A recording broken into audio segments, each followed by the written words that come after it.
This is Kim with Mom's Creative Moments. Welcome back to my channel.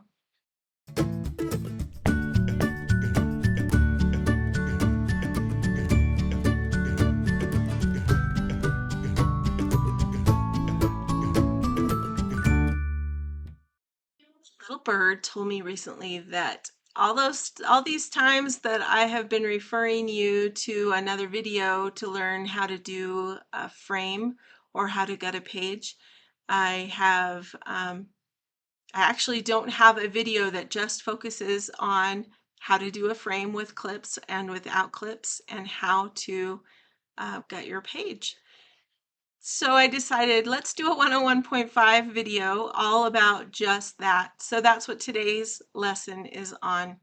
I hope it's helpful for you, and I hope that it's is a skill that you can learn and implement in your scrapbooking. It is a great skill to have. So let's check out my workspace and we will get started. And if you haven't already signed up for my May sketch challenge, I highly encourage you to do so. We don't get a ton of people like some of these sketch challenges that have hundreds and hundreds of people.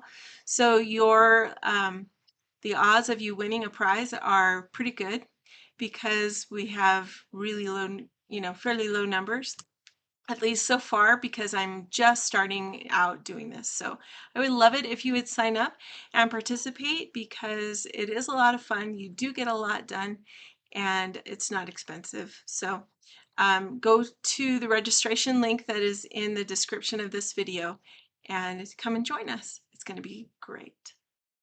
Let's check out my workspace and we'll get started with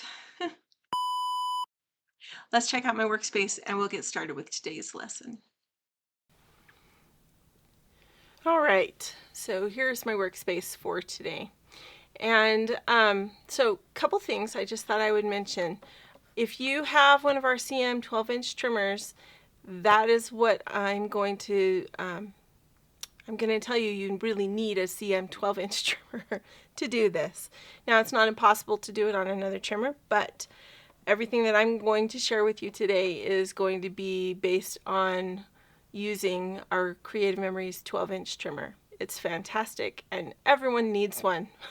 Not just because I sell them, but because they are a fantastic, wonderful tool. So get yourself one of these. You'll be really glad you did. I place this flower, in case you've ever wondered why that's even there, as a little reminder for me to always have this end up. So we have, it says Creative Memories here where you can read it, and that's at the top of your trimmer. And I have my little flower also to remind me this is the top of my trimmer, and that's important, and it's going to be important for you today with this objective in mind. You're also going to need a couple of these alligator clips. Now, if you don't have alligator clips, it can be done. This can be done without them.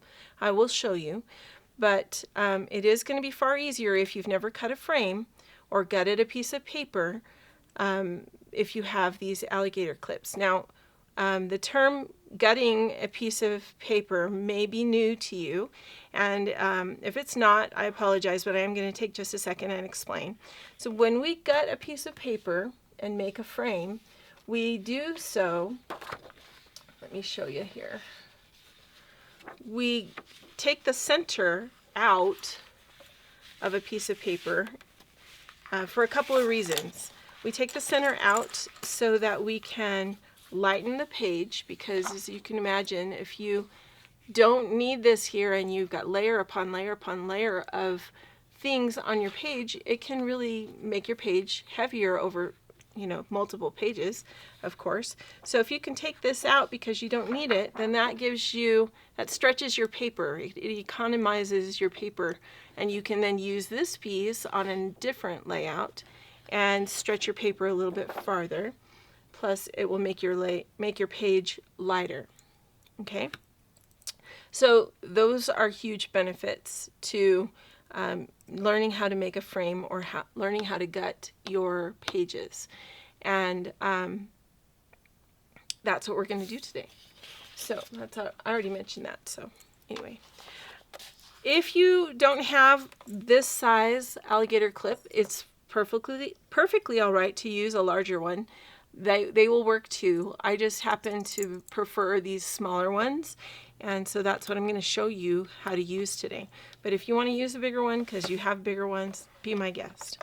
Okay, we're going to talk a little bit about this, the bars that our blade slides on today. Okay, they're going to be really important to you, and especially this one that you're going to see on the right hand side. Okay, let me just make sure this is in focus so you can see this really well. So you can see there's a number line on those steel bars that your blade rides back and forth on as you're cutting, and that's going to be really important to what we do today. We're going to place our clips. We're going to open them up by bending these pieces back, one on each side, and then you can squeeze them together and open that clip right up. So if you've never seen an alligator clip, most people have seen them and used them, but if you haven't, that's how they work. Okay, and we're going to use one on this end and one on this end, and we're going to use these as stoppers for our blades so that we can only go so far this way and so far this way, and that's going to make it so that we can cut a frame really quickly. All right, so we're going to start off by we want to cut a 1-inch frame. So we're going to locate the 1-inch mark on our trimmer, and we're going to know that we're going to put our paper all the way to the shoulder at the top of our trimmer, and that's where we will start our cut each time. Okay, so we're not going to cut from this end, we're going to cut from this end towards the bottom. And that's important because of, well, it won't be as important with the clips. It will be more important without the clips, but I'm going to show you how to do it with the clips, okay? So we're going to put the clips so that the bottom of the clip, this side right here, is at the 0 marker, okay? I'm doing that because if we want to make a 1-inch frame, then that's where we would need to put the clip. This line right here on the side of our housing is where our blade is coming in contact with the paper. It is our housing is 2 inches from this side to this side. So we know that the mark in the middle is 1 inch from either end of the housing. Now that's important because when we push our housing all the way up to the clip, the blade, as you can see, stops at the 1-inch line. All right, and that's what we want to make a 1-inch frame. Now, if we're going to make a 1-inch frame and we've got our clip here for the top, in order to make a 1-inch frame at the bottom, we need to put another clip at the 12-inch mark. Okay, and by doing that, when we slide our blade down this way, our blade stops at 11 inches. All right? So what that's going to do is make it so that all we need to do is worry about lining up the right edge of our paper and making sure our paper is flush against the shoulder up here on top in order to make a very quick 1-inch frame. So we're going to start cutting, push in and slide from the top down. That's our first cut. Then we're going to rotate our paper. You can rotate it any direction you want to, clockwise or counterclockwise. Doesn't matter, as long as each time you turn it, you line it back up at the 1-inch line, come back up here to the top and cut. Okay, you could cut from the bottom to the top if you prefer, and that's not going to be too big of a deal as long as you're using the clips. The clips are going to keep you in within your parameters that you want to stay, so it doesn't really matter which way you cut, top to bottom or bottom to top. Okay, and then you have a 1-inch frame for your paper, or you have gutted, your page, whatever is going to be your priority there. Okay. Now, if you might notice that on the right side of your trimmer, you can only measure up to 1 3/4 of an inch. And I mention that because if you want a frame that is beyond 1 3/4 of an inch, then you have to measure on the other side. So let's presume we want to make a 2-inch frame. Okay, so, or let's do a 2.5-inch frame. So I'm going to move my marker up here. If I want it to stop at 2.5 inches, then I'm going to move my marker to 1.5 inches, and I double check by moving my blade housing and checking to see where my blade's going to stop. Is that the right place? Yep, 2.5 inches. So 2.5 inches up from 12 is going to stop at 9.5 inches. That means we need our blade housing to stop at 10.5 inches. Let's double check that. 9.5 inches. I'm going to actually move it just slightly more. And the reason is because our blade is round. It is a rotating blade.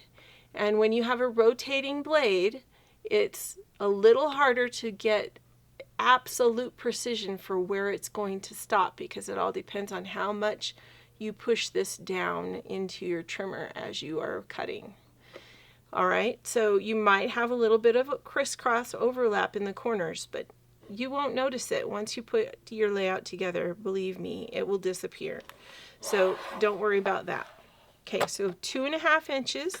We are going to put our paper in, and you can put it in either way, but I'm just putting it in from the other side just to add emphasis to the fact that we are now measuring over here to 2.5 inches. Okay, start at the top, come down here to the bottom. Now nothing else is going to change. We're just going to turn our paper, measure to 2.5 inches,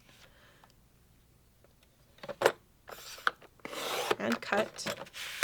Turn our paper, measure to 2.5 inches,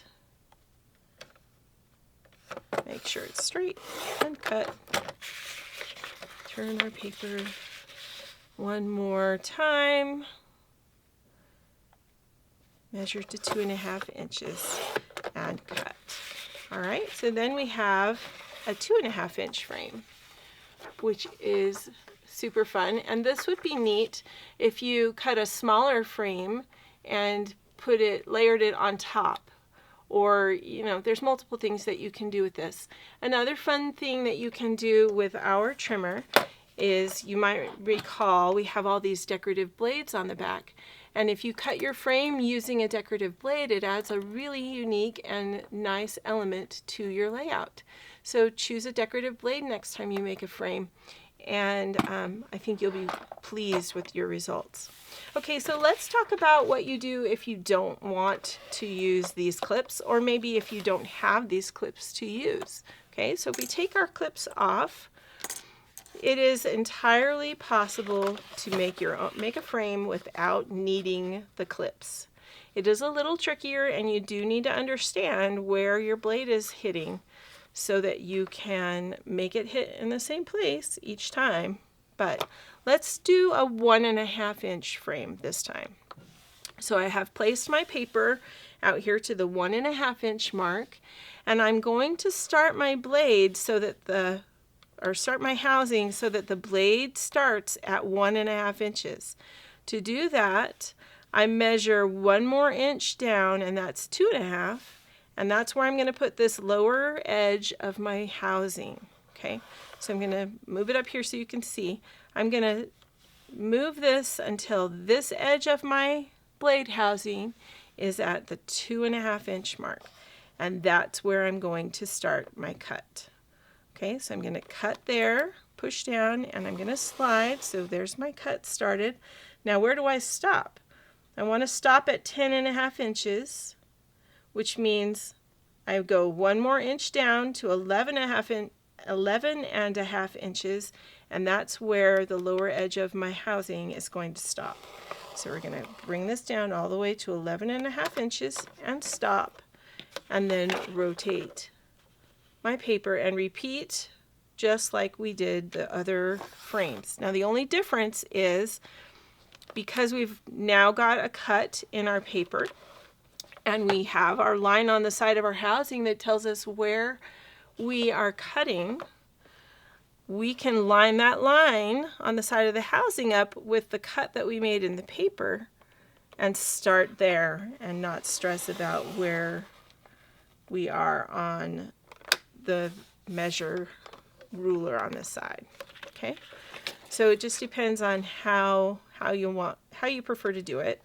But I like to just, I find it faster to just line up visually with that line on the side rather than looking at the ruler on the bar. And then you just rotate just like you would any of the other times that we made a frame. All right, so there's your 1.5 inch frame. So this can be a super fun way to jazz up your layouts. You can take your frames and the squares that you get from your frames and make all kinds of fun adjustments to your layouts. You could take the center and just turn it. You could take the center out and flip it over, since we have double-sided paper, and turn it, or you could flip it over and put it right back like a puzzle piece and just fit it right back in there and make it a 2-color or 2-patterned base page. You can do all kinds of fun things. So keep this in mind the next time you are designing your own page for your photos, and see what you can come up with. And let me know in the comments if you have other ideas of ways that you can use a frame in your layouts. Thanks so much for joining me. This has been fun. I hope it'll be helpful for you. And until next time, I hope you have many more creative moments. Enjoy your day. Oh, I did all of that and I didn't record it.